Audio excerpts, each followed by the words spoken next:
streets with my delivery, making all headlines. It makes a scene quick on the daily, and all of the people gather around. They stare like I'm a street preacher, out of my mind, and I'm going all out. I tend to overcommit, but with news this good, you'll wanna hear it. I just got good news.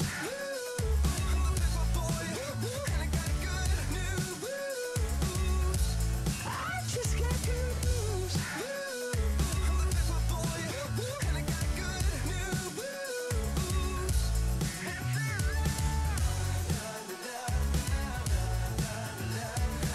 Extra, extra, read all about it.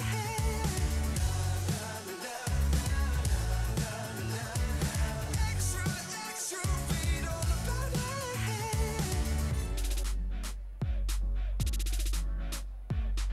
In black and white, it's printed in ink. Throw out your magazines. This ain't no tabloid, but talk is cheap in pop philosophy. And all of the people gather around. They stare like I'm a street preacher, out of my mind, and I'm going all out. I tend to overcommit, but with news this good, you'll wanna hear it. I just got good news. I'm a paper boy, and I got good news. I just got good news. I'm a paper boy, and I got good news.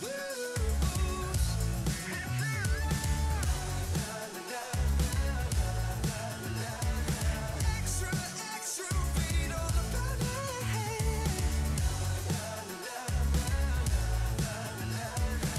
Extra, extra, read all about it. Everybody claps their hands and they're making some noise when they get good news from the paper boy.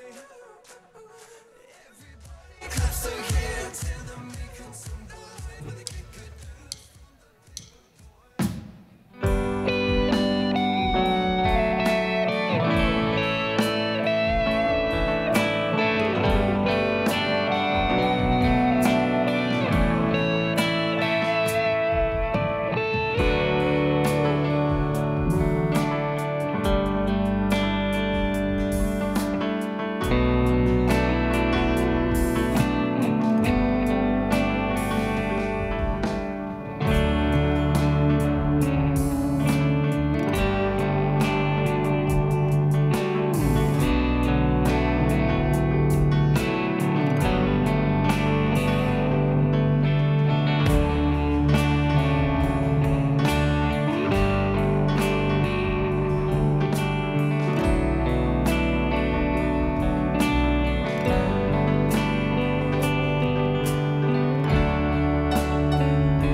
Gonna make a change for once in my life.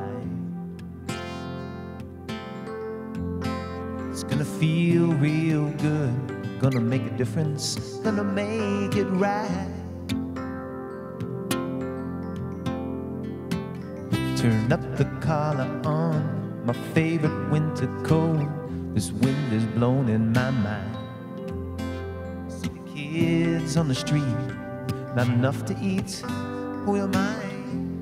Pretending not to see their need. A summer's disregard, a broken bottle top, and a one-man soul. They follow each other on the wind, you know, 'cause they got nowhere to go. That's why I want you to know I'm starting with the man in the mirror. I'm asking him to change his way. No message couldn't be any clearer. You want to make the world a better place? Take a look at yourself and make a change.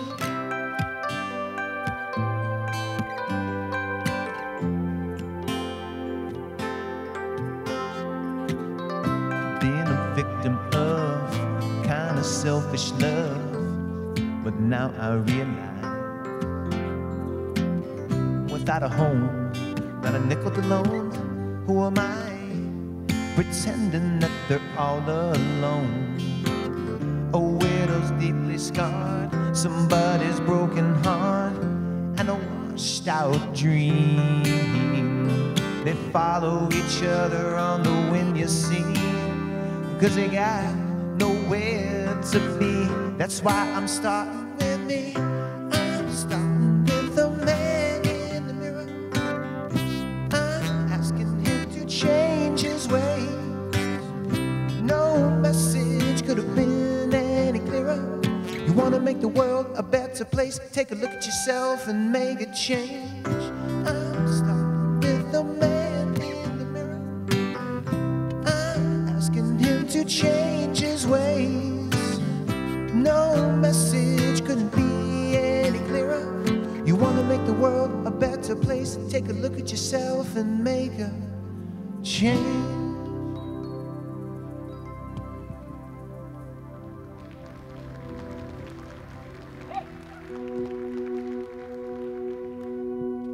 Thanks, my friend John, for singing that song, Man in the Mirror. We're going to be talking about change today. We started a new series last week called Matched, and change in your relationships and how that looks and who do we need to change? Our spouse, ourselves, or our kids, or who? We're going to be talking about that in depth a little bit later. So I'm so glad that you're here. My name is Ben, and I wanted to talk to you a little bit about who God is. God is represented in God the Father. We believe it's represented in Jesus, the Son, and God, the Holy Spirit. And the Father loves us so much. Did you know that God, who created the entire universe, the very God that created you, loves you? He does. In 1 John chapter 3, it says, "See what great love the Father has lavished on us." Not just given a little scoop of, not just a little bit, but he's lavished on us his love, that we should be called the children of God. So when you get adopted into God's family, he becomes your heavenly Father. Makes you and I brothers and sisters under him. So we're going to sing about God the Father and how amazingly wonderful and loving he is. A God who's so powerful he can fight our battles for us, who sent Jesus to forgive us our sins. That same God is who we're going to be singing about this morning. So again, my name is Ben. I'm so glad you're here. Would you do something for me? Would you stand up and introduce yourself to somebody next to you, and then we'll get singing about who God is.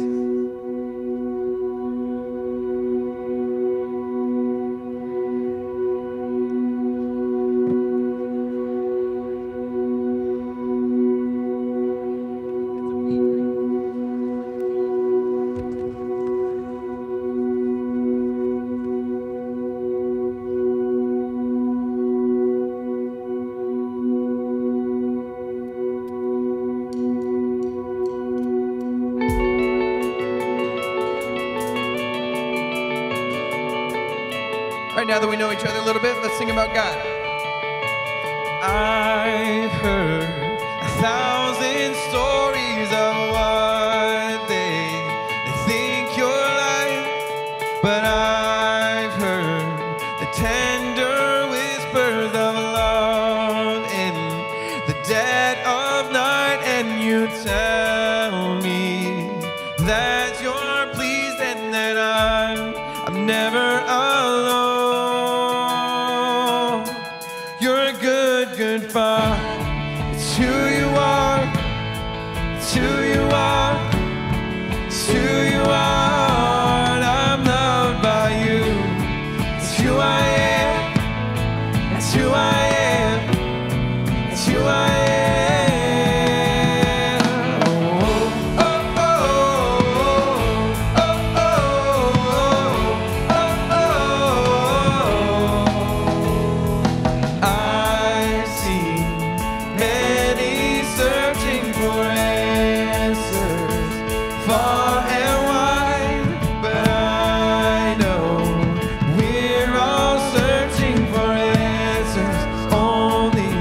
It's who I am.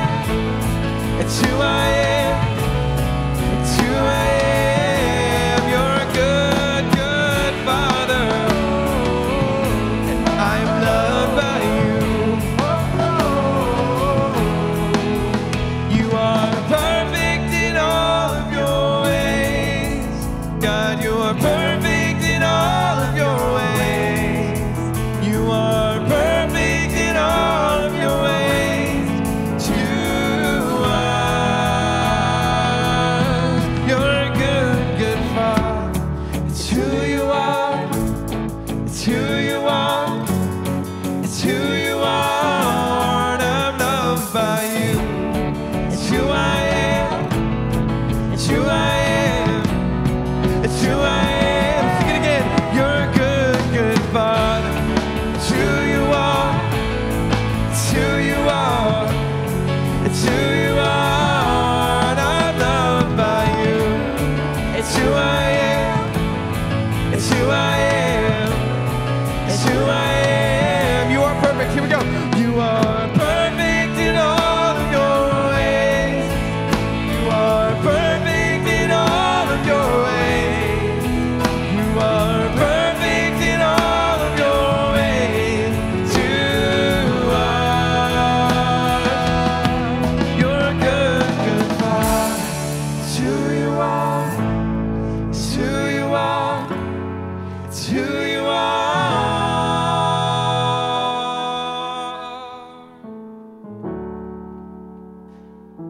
And God, we look to you as our Father, the God who loves us and created us.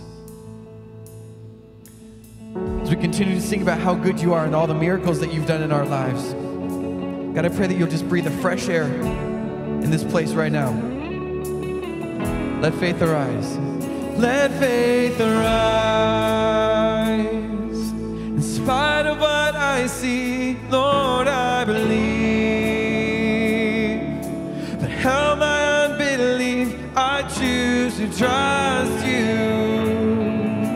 No matter what I feel, let faith arise. Pray that you have a faith this morning, amen? Let faith arise. For my champion's not dead, he is alive. And he already knows my every need. Surely he will come and rescue me.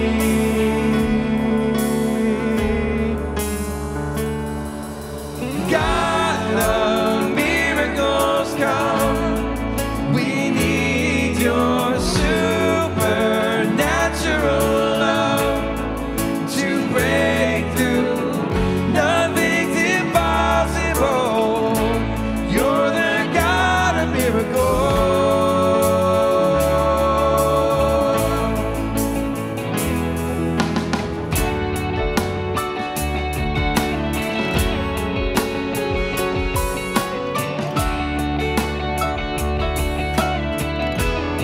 Let faith arise. Let faith arise.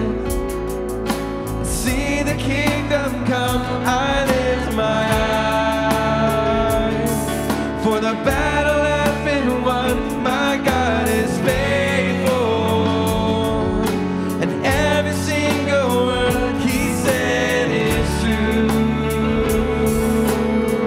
Do you believe it today? Oh, God of miracles, come. We need your supernatural love to break through. Nothing's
Yes, you're the God of miracles.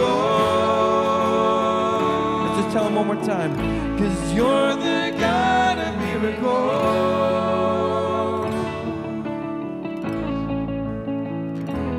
How great is our God?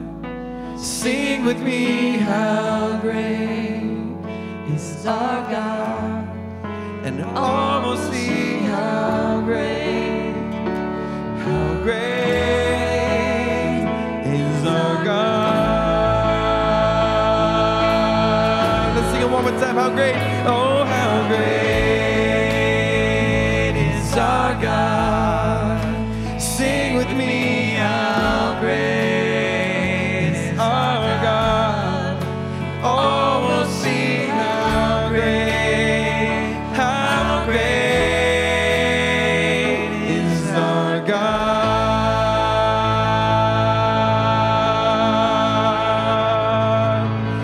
Let's just tell him how great he is. Amen. God, you are so good. You're so good. We serve that God who loves us. It's so amazing. Amen. All right, you can be seated.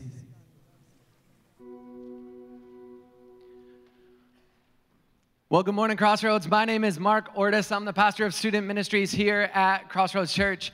And on behalf of the staff and everybody here, we just want to welcome you. We're really glad you decided to come and worship with us today. Those of you joining us online, we're glad you're worshiping with us as well. And we wanted to give a special welcome to those of you who are here for the first or second time today. We're really glad you decided to come and check out our church. And we want to invite you back for like 3 or 4 services maybe, just so you can really get a feel for who we are as a church and what we're trying to do in our community and in the world. So come back, you know. And as a little incentive, we want to give you a gift this morning if it is your first time here. We have a book for you. It's called Let Hope In. It's right on those bookshelves as you're leaving the auditorium this morning. Feel free to grab one of those. You don't have to talk to anybody or do anything weird. Just grab one of those books, take it home with you. It's our gift to you to let you know we're glad you're here. We're glad you decided to check it out this morning. Now, as you walked in this morning, you should have gotten a program, and inside those programs is what we call a connection card. Go ahead and take that out if you would, and just look at that real quick. On the front side, you see we ask for your name and email address, and I would love it if every single person in here would write at least your name and email address on those cards. And if you are here for the first or second time, as much extra information you're willing to share with us, just so we can connect with you, so we can let you know about some cool stuff happening in our church, some cool stuff coming up. Now, we wanted to take a moment as a church because it's Veterans Day weekend here. So we wanted to take a moment. If you have ever served in the armed forces or are currently serving in the armed forces of the United States, would you please stand real quick? Just go ahead and stand where you are. Can we just give them a hand real quick, Crossroads? Let them know we appreciate them.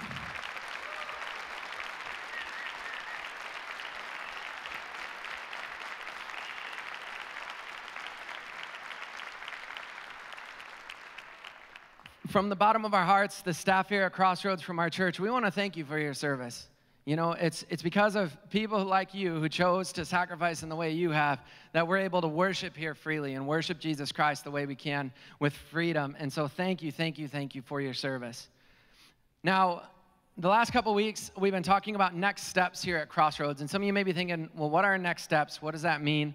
And so we wanted to give you a peek into what next steps are here at Crossroads. So check this out.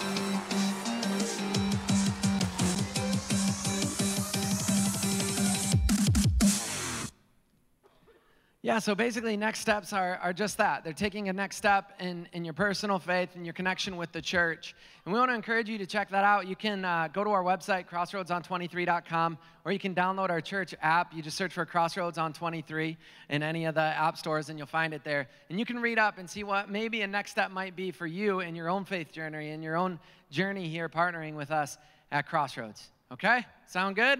All right, so we're continuing on in our brand new series called Matched. Check this out.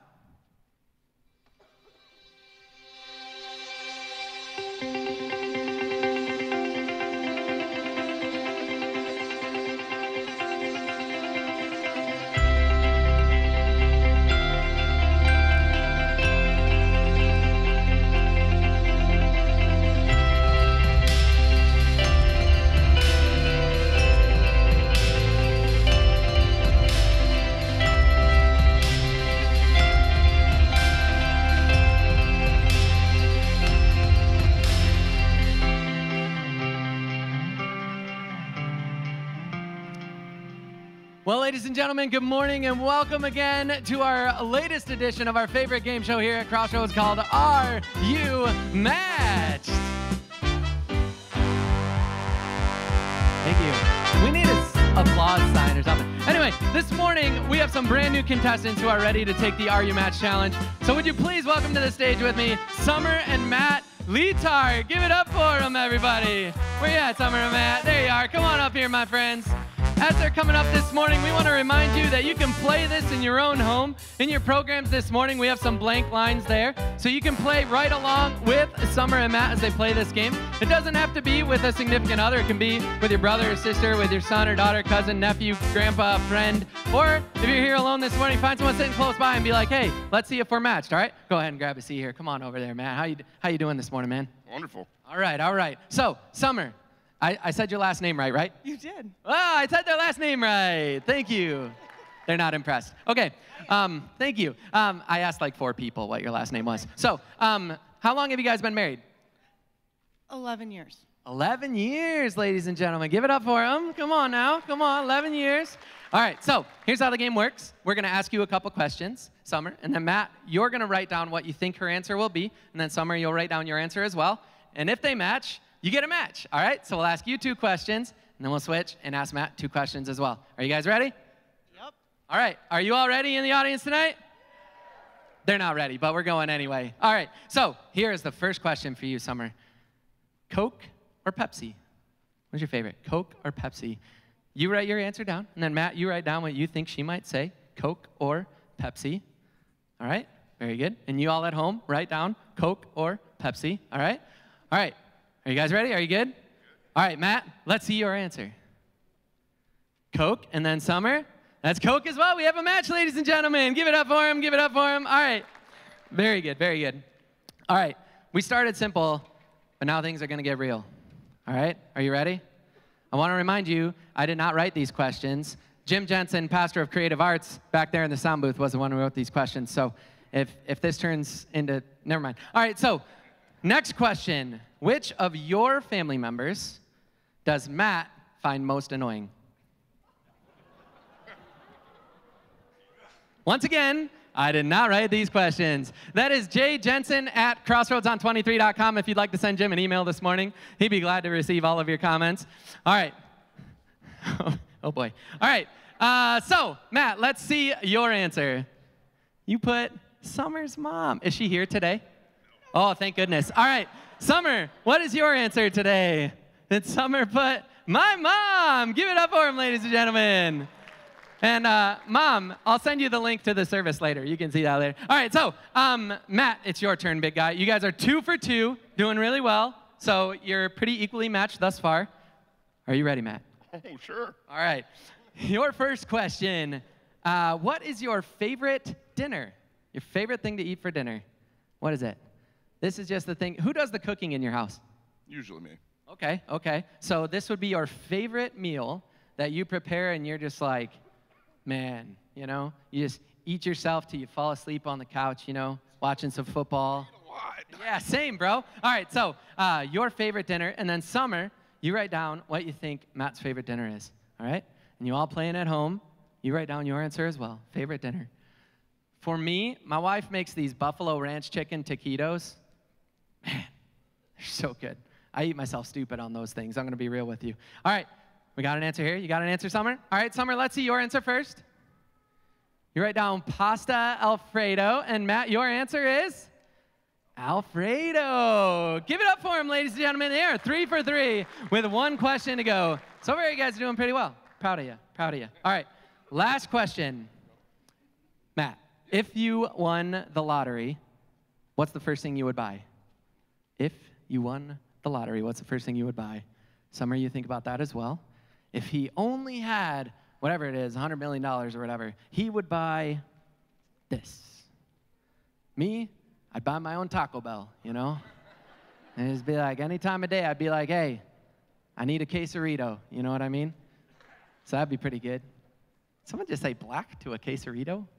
You haven't tried it, all right? If you don't like it, you haven't tried it. All right, you can buy anything, won the lottery, money's no object. What would he buy? Okay, all right, we got an answer from Matt here. Summer's scratching out an answer. She's taking her time. If we won the lottery, what would he buy? Okay, all right. Summer, let's see that answer. If he won the lottery, he would buy me a jet ski. Okay, that would be first in his mind, I'm sure. And then Matt, you put down, of course, a cabin in the woods. All right. Well, hey, you guys did 3 for 4. That's pretty good. Give it up for him, ladies and gentlemen. You guys can go ahead and take your seats. Thanks so much for playing Are You Matched? Have a great day. Now, ladies and gentlemen, it is my absolute honor and privilege to introduce to you your executive pastor, Keith Allen Luke. Come on up here, Keith. Welcome to the stage this morning. Good morning.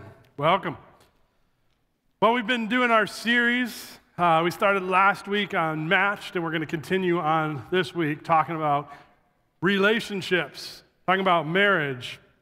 You know, one of the most, one of the characteristics that we often bring into a relationship that can be the most destructive at times is our self-centeredness, right?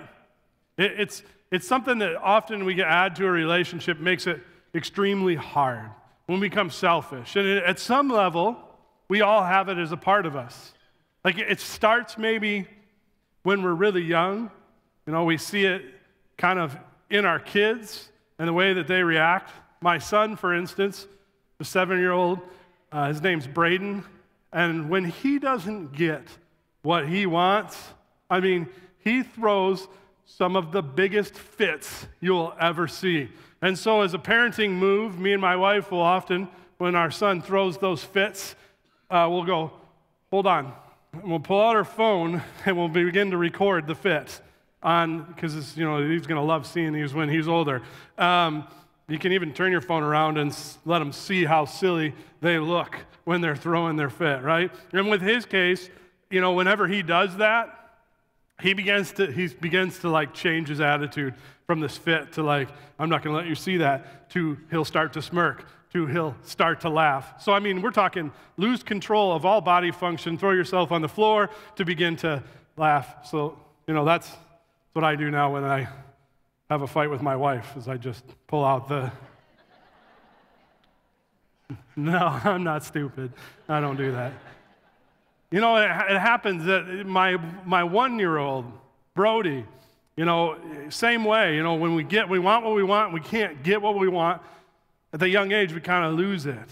Like probably a couple months ago, I remember him in the back room of where our toys are, and he was just screaming like he was injured and hurt. And so I got up and I went to, well, let's be honest, I stayed on the couch. My wife got up and went to see what was going on, and when she got back there, she discovered he wasn't hurt, but upon further review, someone had put a wall in his way, and he couldn't get the stroller through it, and the wall wouldn't move, so he threw a fit to the point where he eventually threw himself on the floor, and it sounded like he had hurt himself, right? We want what we want. If we can't get it, we get mad. And you would think this happens at a young age, but, you know, as we get older, of course that fades, right? Or maybe we just get better at hiding it. Because it still happens to me today, what I want. Like I do anything to get what I want. I remember one time when I was younger, I was at my first youth group, and then we were on our way to youth group that night, and we were going to get ready to get set up. And I remember I just had a desire for something that I just needed, something really important in my life. A McDonald's hot fudge sundae, right? And I needed one. Like, you know, I love ice cream. Maybe not as much as Rob Malik at our church, but I needed that hot fudge sundae. Ever notice you always go to McDonald's, by the way, and the ice cream machine's always broken? Yeah. Well, this wasn't one of those cases. She made my hot fudge sundae. My friend ordered something else, and she brought me, I'm thinking, there it comes, you know, it's like glory on a tray. And she brings it over, and she sets it in the drive-through window and walks away.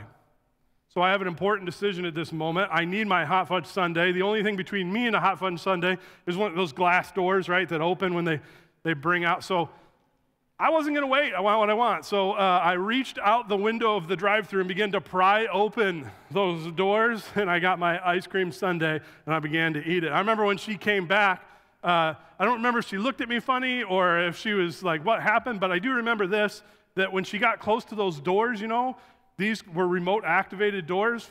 When she got close to them, all of a sudden the doors just started going boom, boom, boom, boom, boom. I broke the McDonald's drive-thru. I don't know. But I just remember looking at her and being like, I don't know.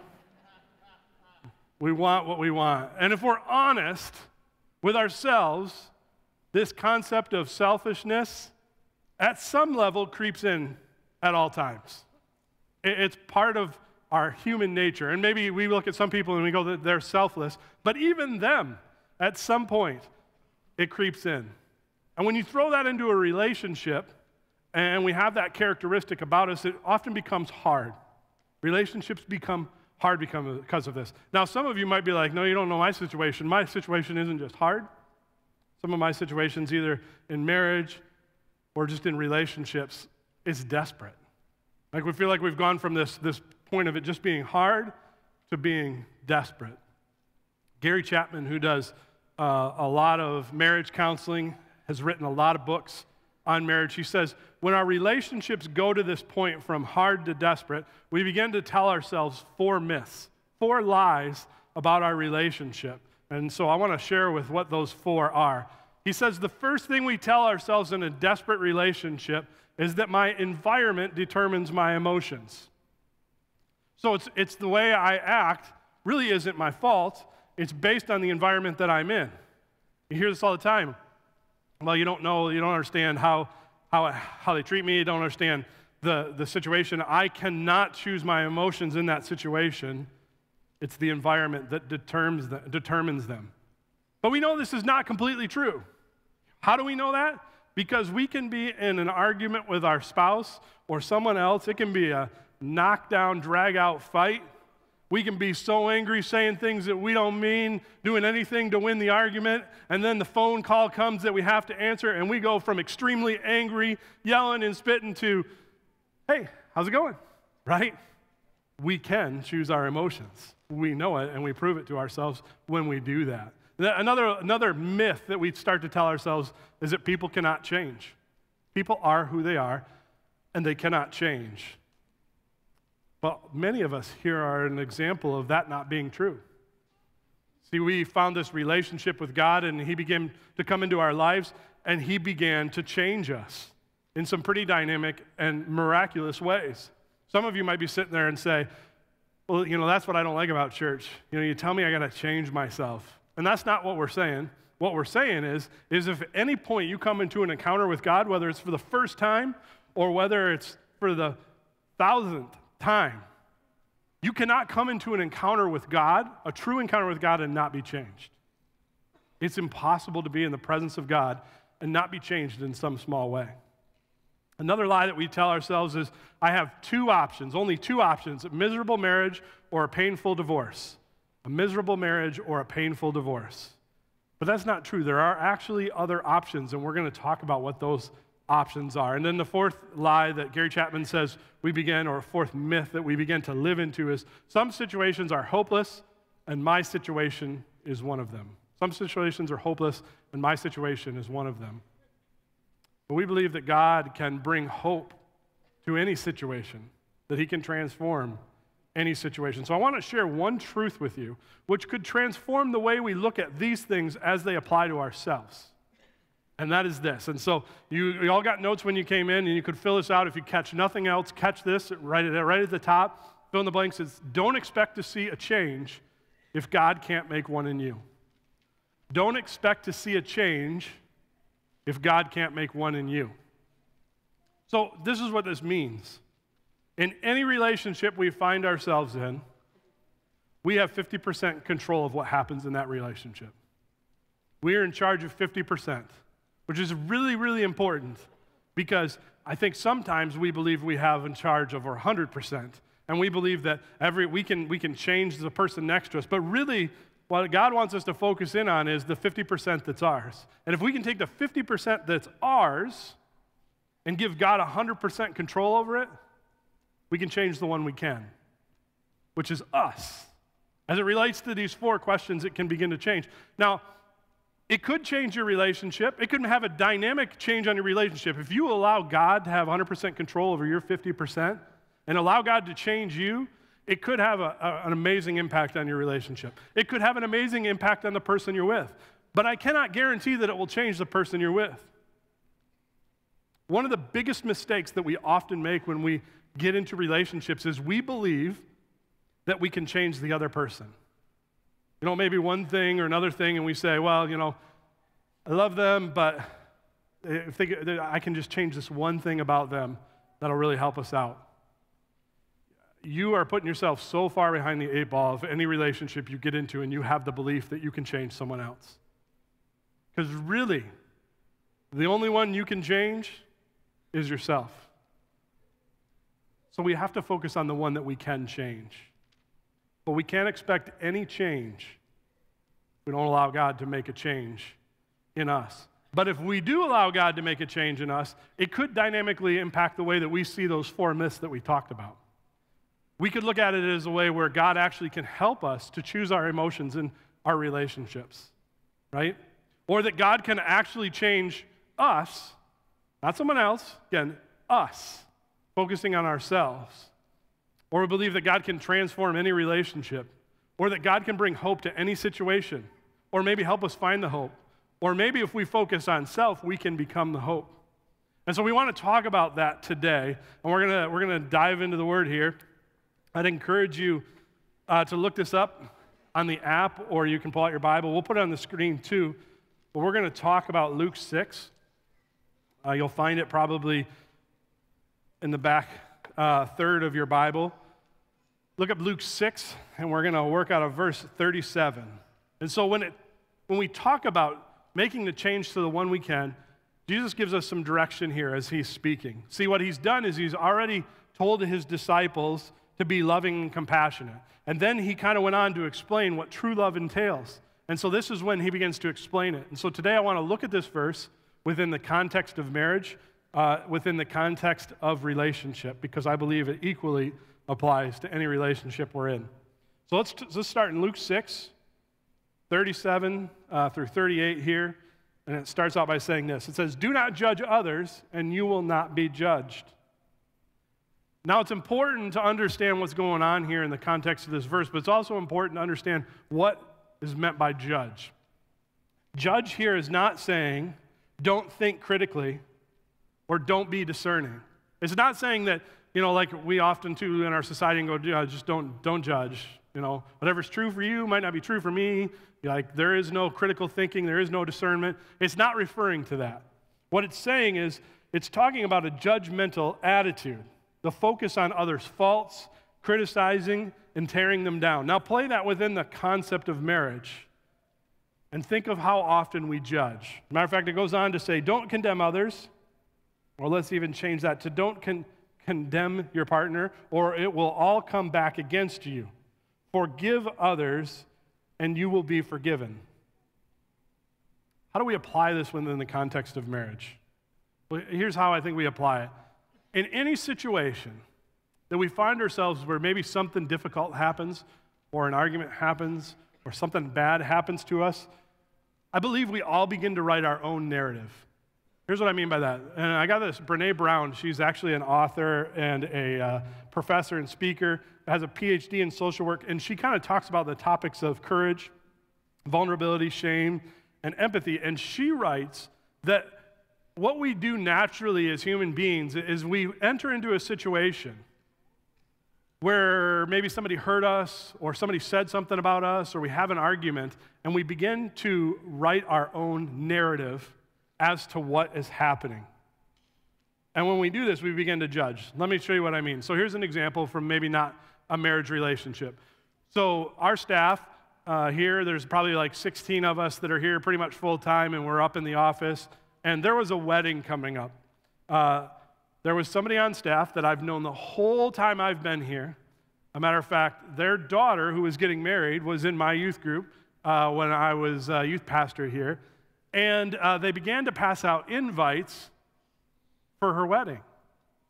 And from the best of my knowledge, I didn't get one. I mean, like, everybody in the office got one, even people who had been there for maybe just a month, and I didn't get one. And I was thinking, man, what happened? And I began to what?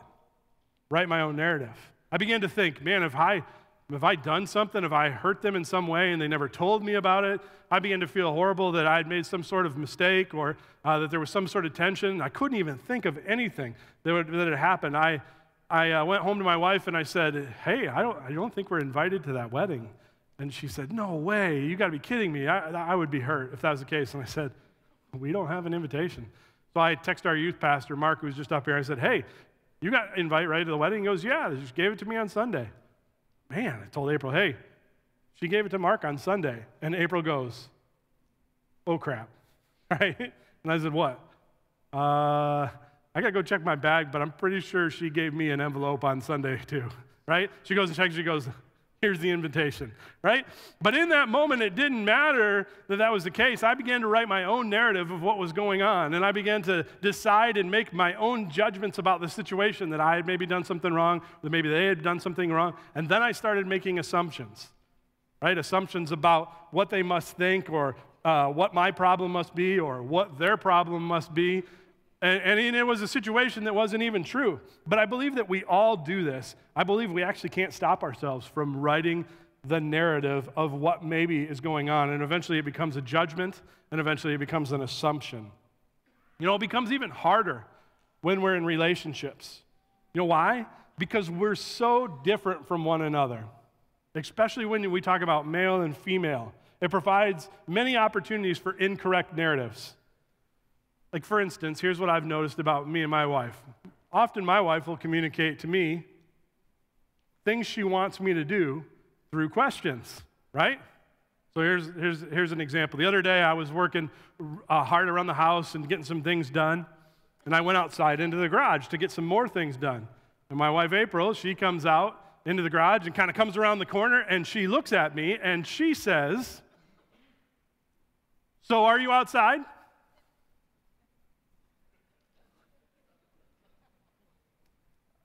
How do you respond to that? Like,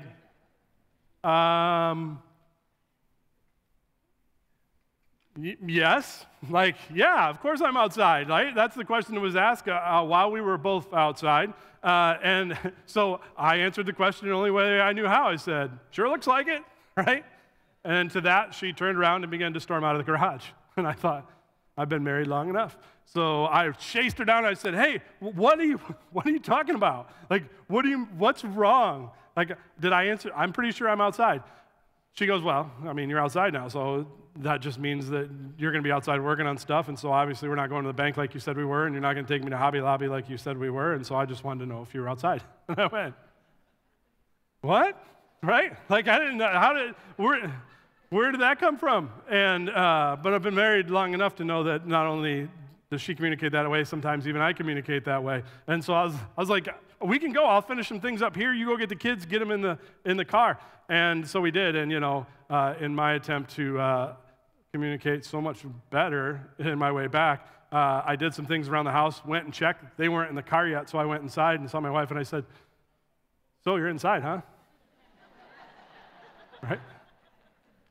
Whoops. So we communicate so well. You know, sometimes I think about the way I communicate, the way my wife communicates, and I think, you know, sometimes if we could just say exactly what we mean, like, hey, I really wanted to go to the store, can we go to the store now? At that point, we would be then communicating at the highest level and form of human communication known to man. And it wouldn't be that much fun, right? But we get into relationships, and we're so different, it becomes hard.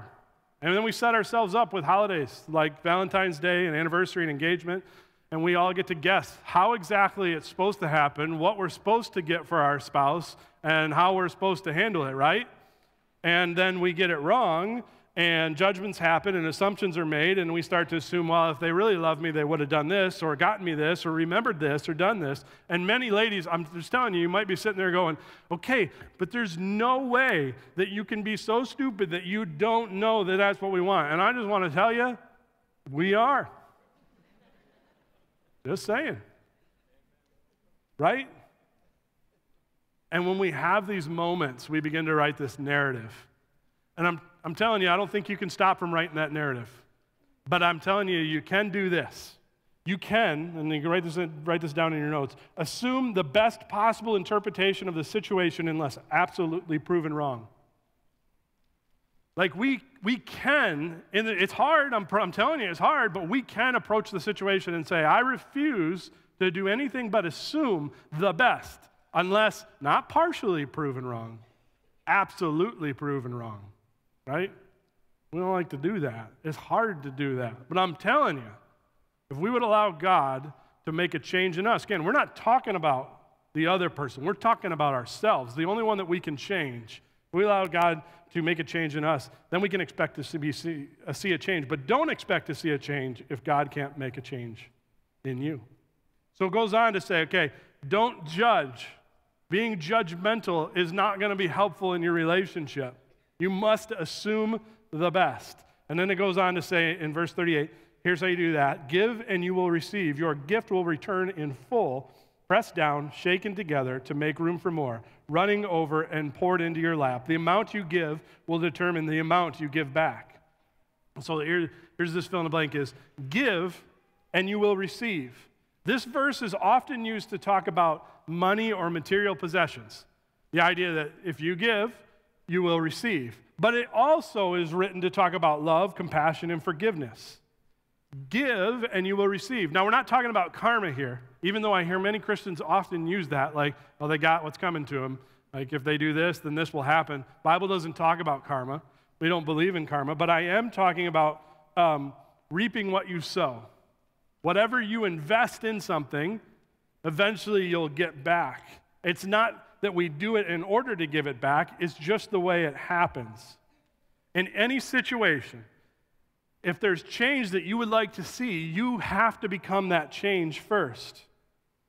So how do you invest in a relationship? Well, here's one of the ways you do it. So Les Parrott, when he's talking in one of our DVD studies we use for our marriage study here at Crossroads, talks about this. He says, you know, sometimes you need to communicate love in a way and not expect something back right away. And he says, here's one way you do that. And this is for the guys, right? You may find your wife sometime, maybe let's say for the sake of things, she's doing dishes at the kitchen sink, right? And you can walk up behind her, right?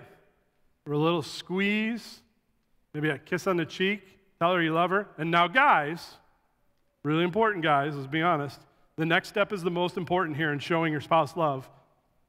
Walk away, right? Come on, let's be honest. Give a little hug, kiss on the cheek, and then walk away, right? Don't expect something back right away. Like sometimes we have to give, not with the intent to receive, but knowing that's how it works. Or maybe we just look at our life and say, what do you like? What do you personally like? Do you like hanging out with the guys for a night? Or the fact that maybe your spouse lets you go out maybe for a weekend trip with them? Then when's their turn? If that's something you enjoy, you can give that back to your spouse. Do you like that you don't have to make dinner if you're the one that doesn't make dinner? Well, then maybe sometime you could give that back to your spouse by being the one to make dinner. If you love not being the one that changes the diaper like me, then be the one to change the diaper. Like find out what do you enjoy when your spouse does that and do that for them. But know this, there are some things that maybe you enjoy that your spouse doesn't, and so you got to know who they are. In any relationship, Gary Chapman, again, talks about 5 love languages. So he wrote a book on this, and I encourage you to read it and look it up. Talks about 5 love languages we all have: words, affirmation, acts of service, receiving gifts, quality time, and physical touch. So what he says in his book is that we all have one of these 5 love languages as our dominant way that we receive love. For me, it's quality time. So what that means is, while I feel loved if you get me a gift, if you don't spend any quality time with me, ultimately, I'm not going to feel loved. Get it? Right? So we all have a dominant one, and often we like to take our dominant one and show love to our spouse that way, but that's maybe not their dominant one. Like for my wife, her dominant one is not quality time. Hers is receiving gifts, right? The most expensive love language of the 5. So that's why she married a pastor, so I can afford all those gifts, right? So if I were to not give her gifts, they don't have to be expensive, but if I were not to give her gifts, then I would not be sharing my love with her in her dominant love language. So we have to think also, how do they receive love? Give and receive. But again, we're talking about ourselves. Don't expect to see a change if God can't make one in you. So I want to skip down a little bit in this chapter here to verse 41. And it goes on to say, "And why worry about the speck in your friend's eye when you have a log in your own? How can you think of saying, 'Friend, let me help you get rid of the speck in your eye,' when you can't see past the log in your own eye? Hypocrite, first get rid of the log in your own eye, then you will see well enough to deal with the speck in your friend's eye." So again, when we apply this to relationships, think about this. It doesn't say here, the verse does not say, completely ignore the speck in someone else's eye. Don't ever let them know about it. Don't ever help them out with it. But it does say this. First, you got to get rid of the log in your own eye. Here's what I believe, that if we focus on getting rid of the log in our own eye, right, then maybe, keyword, maybe we will see well enough to help get the speck out of our partner's eye. Or maybe it'll improve our eyesight enough that we'll see, actually, we weren't seeing very correctly anyway, and there is no speck in their eye, right? See, we get so lost in other people's stuff that we never have the opportunity to reflect on ourselves. My daughter, I didn't know she was going to be sitting in this service. Hi, Addie. But she is. So Addie is our 5-year-old, and Addie has a wonderful quality that unfortunately she received from her father, and that is that every detail of something needs to be correct, right? It needs to be right. Matter of fact, the other day, Addie had her first gymnastics class, and when we got back from gymnastics class, my son, my 7-year-old Braden, asked my wife April, "Hey, what happened at gymnastics class?" And my wife April said, well, they broke into 3 groups, and I remember Addie was in the back. She was like, no. And April's like, Addie, let me finish the story. So they broke into 3 groups. No! And then Addie proceeded to break out into tears because she was extremely upset, and she began to tell my wife, no! And my wife finally said, okay, what, Addie? And I mean, Addie was visibly upset. She was crying, and she said, Mom, we broke into 2 groups, not 3 groups, right? Because Addie is extremely concerned with it being right. I, on the other hand, are extremely concerned with it being right, where she got that from. But more importantly, I'm concerned that I'm right?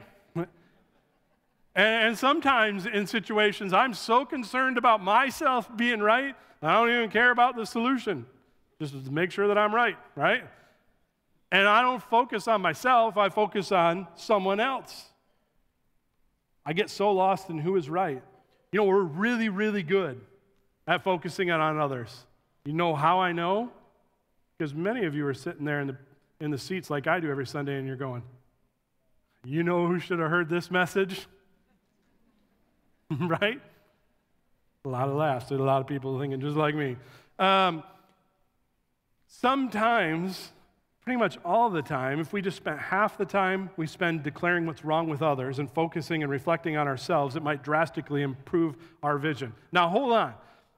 I'm not saying that you need to go home today and reflect on everything being your fault, thinking about unhealthy and untrue things. Remember, we're talking about just ourselves today. You know, some people in here have probably been through some significant painful relationships that have resulted in a divorce. And it would be easy for you to say, oh, you know, I'm going to go home and reflect on all the mistakes I made.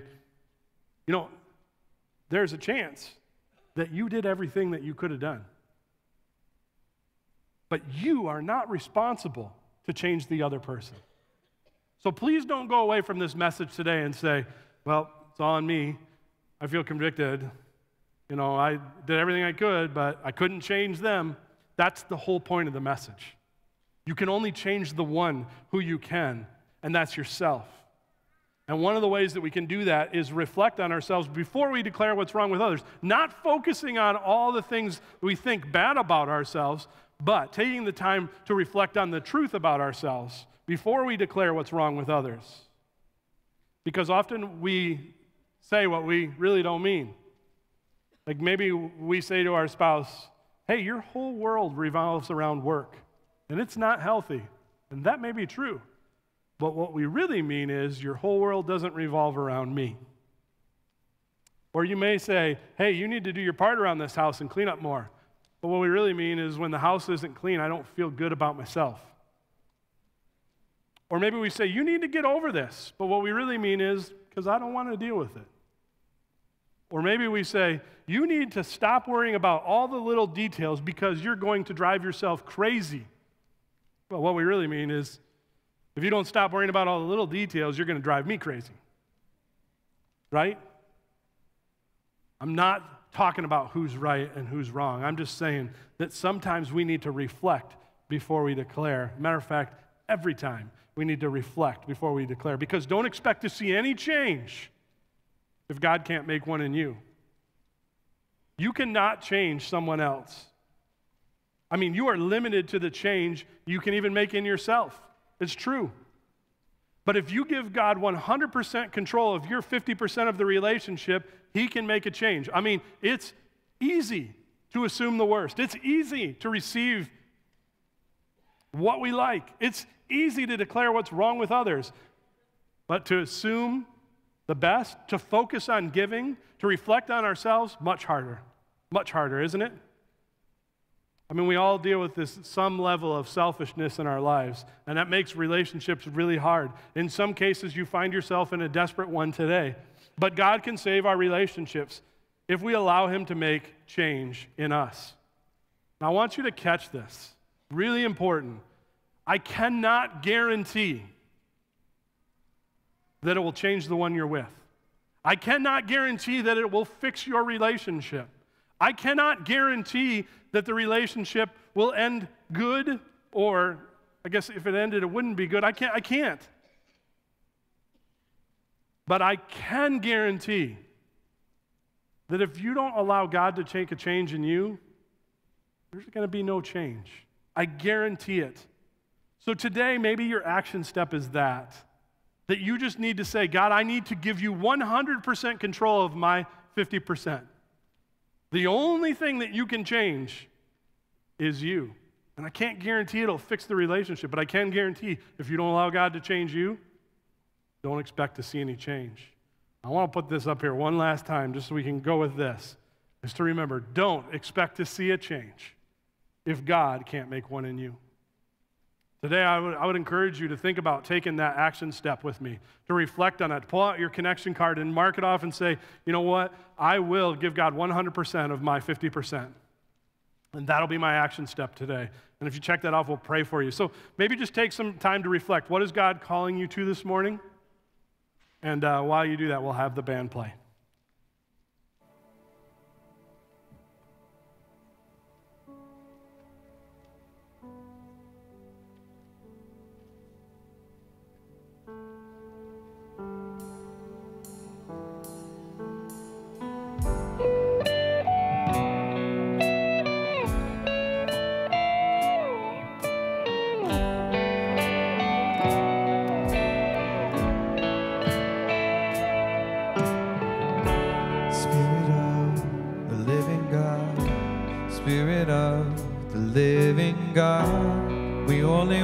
to hear your voice. We're hanging on every word. Spirit of the living God, Spirit of the living God, we want to know you more and more. We're hanging on every word. It's when you speak and when you move, when you do what only you can do. It changes us, changes what we see, what we see. When you come in the room, when you do what only you can do. It changes us, changes what we see, what we see.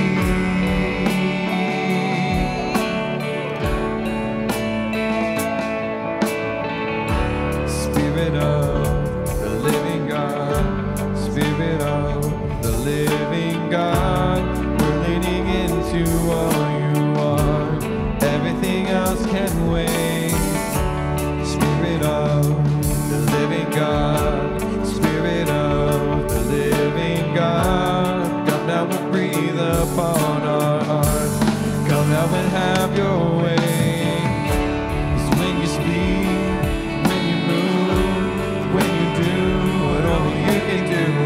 It changes us, it changes what we see and what we see. When you come in the room, when you do what only you can do. It changes us, it changes what we see and what we see.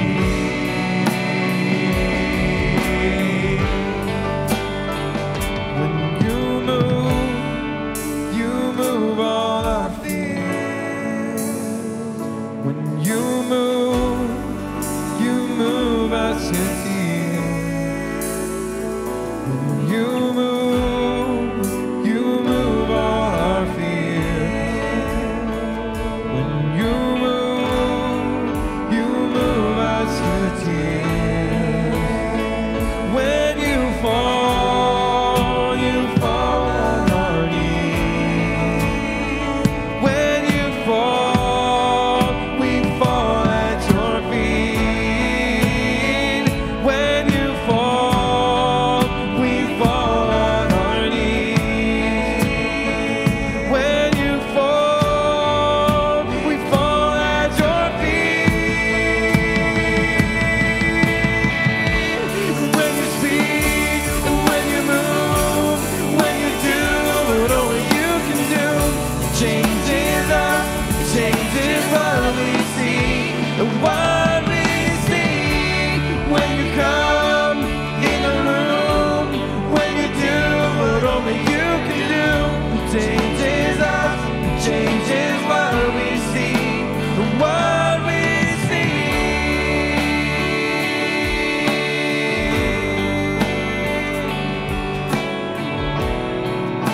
Changing everything.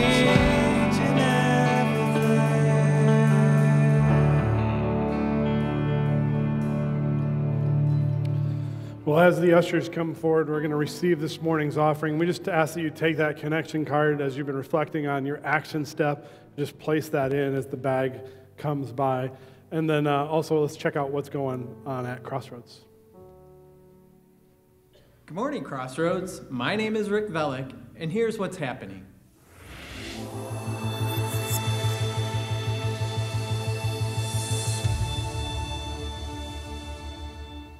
Starting next week, we're moving these video announcements and the offering to the middle of the service before the message.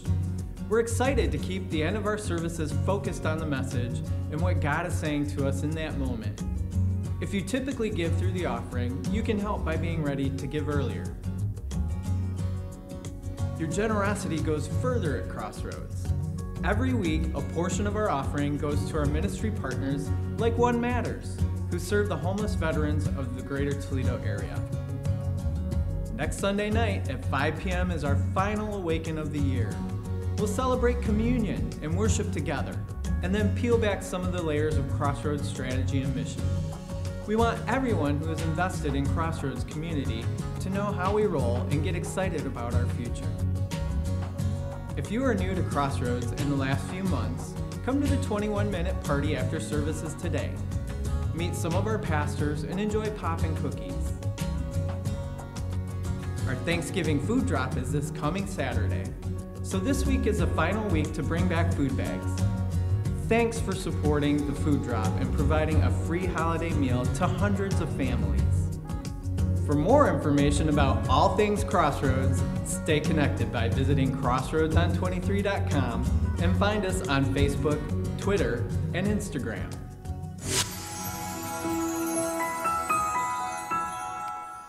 So it's my belief that maybe you came here today, probably many of you, and could use some prayer. And so we've got people down front to pray with you here every week. If you'd like to receive prayer, you can just come forward after the message. Also, if you're new to Crossroads, we'd love to meet you. We'll be back there for 21 minutes, a 21-minute party. We'd love to see you there. And just as you go this morning, remember, don't expect to see a change if God can't make one in you. We'll see you next week.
Thought it'd be different, was hoping by now